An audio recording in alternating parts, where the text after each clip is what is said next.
সন্তানের খুশির কাছে না মায়েদের সব কষ্ট বিলীন হয়ে যায়। তো আজকে আমি আপনাদের সাথে ছোট্ট একটা ব্লগ শেয়ার করব। আশা করব সবাই আমাকে সাপোর্ট করবেন। আসসালামু আলাইকুম। আজকে বৃহস্পতিবার। তো আজকে বেশ কয়েকদিন ধরে আমার মেয়ে বায়না ধরছিল যে মোমো খাবে। সত্যি কথা কি, আমি তো কখনো মোমো বানাইনি বা মোমো কীভাবে বানাতে হয় জানি না। কিন্তু যখন বাইরে গিয়েছি খুঁজলাম কোথায় বিক্রি করে, কিন্তু ধারে পাশে কোথাও পেলাম না। তো চিন্তা করলাম কি করার, মেয়ের আবদার তো রক্ষা করতেই হবে। তো বাইরে থেকে যখন মেয়েকে ফোন দিছি, মেয়ে আমাকে বারবার বলছে, আম্মু আজকে না মোমো আনবা বলছো। তো এই কথাটা খুব বেশি কলিজায় লাগছে। তো বাসায় আসার পর খুব বেশি মন খারাপ ছিল। কি করব কি করব, আমার মেয়েটা তো এখন ওর আন্টির বাসা থেকে আসবে, আসার পর তো আমাকে বারবার জিজ্ঞেস করবে, আমি কী উত্তর দিব। তো চিন্তা করলাম, দেখি মা তো কথায় আছে না, মারা নাকি সব পারে। এটা শুধু একটা তো মোমো বানানো, তো চেষ্টা করে দেখি না কি হয়। প্রথমে আমি 1.5 কাপ পরিমাণ আটা বা ময়দা নিয়ে নেব। আমার ঘরে যেহেতু ময়দা ছিল না, আমার আটা ছিল, আমি আটাটাই নিয়ে নিয়েছি। আটাটা সুন্দর করে ডো বানিয়ে আমি এক পাশে রেখে দিব। একটা সুতির কাপড়ে পানি মুছে যেভাবে রাখে ঢেকে ওইভাবে রেখে দিব। তারপর আমি চিকেন নিয়ে নিব। চিকেনটা নিব যে হাড়ের মাংস ছাড়া, একদম বুকের মাংসটা নিব। একদম কুচু কুচু করে কিমা করে ফেলবো। আপনারা চাইলে ব্লেন্ডও করে নিতে পারেন। তো করে নিয়ে, এই জিনিসটা একটু কষ্টের, যেহেতু হাতে করতে হবে। তো আমি এখানে করে নিয়েছি। এখানে 1 কাপ পরিমাণ কিমা আছে।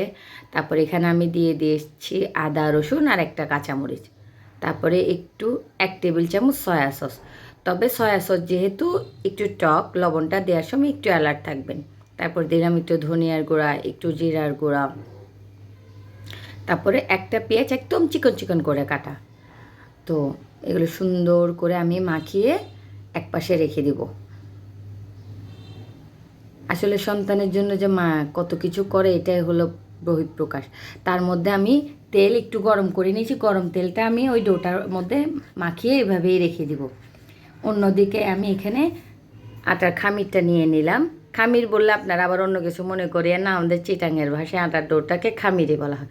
তো একটা পুরির যতটুকু লাগে ঠিক ততটুকু সাইজ করে ছোট ছোট করে করে নিব, যেহেতু এটা একটা পুরির শেপেই আসবে।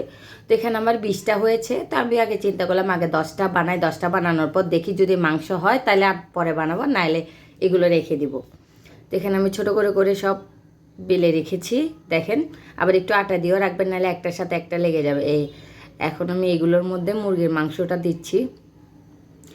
আরেকটা কথা, গরম গরম তেলগুলো যখন মুরগির মাংসের মধ্যে দিয়েছি, এত সুন্দর একটা ঘ্রাণ আসছে, খুব ভালো একটা ঘ্রাণ আসছিল। তো আপনারা তো জানেন আমি তো আনাড়ি। তো আমি যেভাবে পারতেছি আসলে সন্তানের খুশির জন্য, আমি তো আর কাউকে ডেকোরেশন করতে যাচ্ছি না, আর বা আমি মাস্টার শেফও না। তো এভাবে আমি আস্তে আস্তে পেঁচিয়ে নিচ্ছি। তার মধ্যে ওর আব্বা বলতেছিল এটা তো সিদ্ধ পিঠা হয়ে যাচ্ছে, যেহেতু এটাকে ভাপ দিব। তাই আমি বলছি থাক, আমার মেয়ে মোমো চাইছে, মোমো যেভাবে হয় আমি ওইভাবে ওকে খাওয়ানোর চেষ্টা করি। তো এভাবে করে আমি 10টা বানিয়ে নিলাম। এদিকে মুখটা মনে একটু মোটা হয়ে গেছে। আর এটা নাকি ময়দা দিয়ে বানালে একটু সাদা হয়, যেহেতু আমি আটা দিয়ে বানিয়েছি একটু পানসে পানসে কালার আসছে। এই যে ডোটা এইভাবে বানিয়েছি, আরও সুন্দর করে বানানো, বললাম তো আমি তো পারি না। এখানে 10টা বানানো হয়ে গেছে আমার।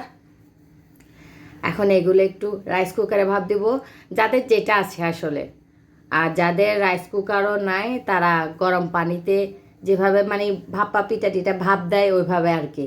তো আমি এখানে একটু তেল লাগিয়ে দিলাম যাতে পিঠাগুলো মানে নিচে লেগে না যায়। তো এখানে আমি সবগুলো 10টা পিঠা সুন্দর করে করে বসিয়ে দিলাম। সুন্দর করে বসানোর পর এই যে বসানোর পর দেখেন কি ভাল লাগতেছে। দেখছেন 10টা পিঠা, ঠিক 10টা পিঠাই হয়েছে।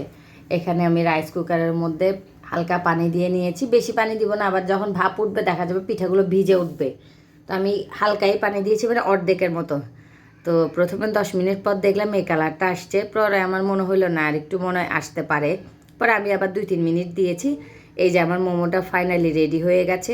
আসলে মোমোটা ডিপেন্ড করবে আপনি সসটা কিভাবে সার্ভ করতেছেন। তো আমি তো আগেই বলছি আমি আনারে, আমি পারি না। তো আমার মেয়েকে বোঝানোর জন্য আমি টমেটো সস দিয়েই কিন্তু ওকে প্রেজেন্ট করছি। তো আমি হট বাটিতে করে আমার আপুর বাসায় নিয়ে আসছি। মোমোটা দেখার পর আমার মেয়ের খুশিটা মনে হয়েছে পৃথিবীর সবচেয়ে সুখী মানুষ আমি। আমি কিছুই জানি না, কিন্তু তারপরেও মনে হয়েছে একটা মা অনেক বেশি খুশি হয় তার সন্তানের হাসি মুখ দেখে।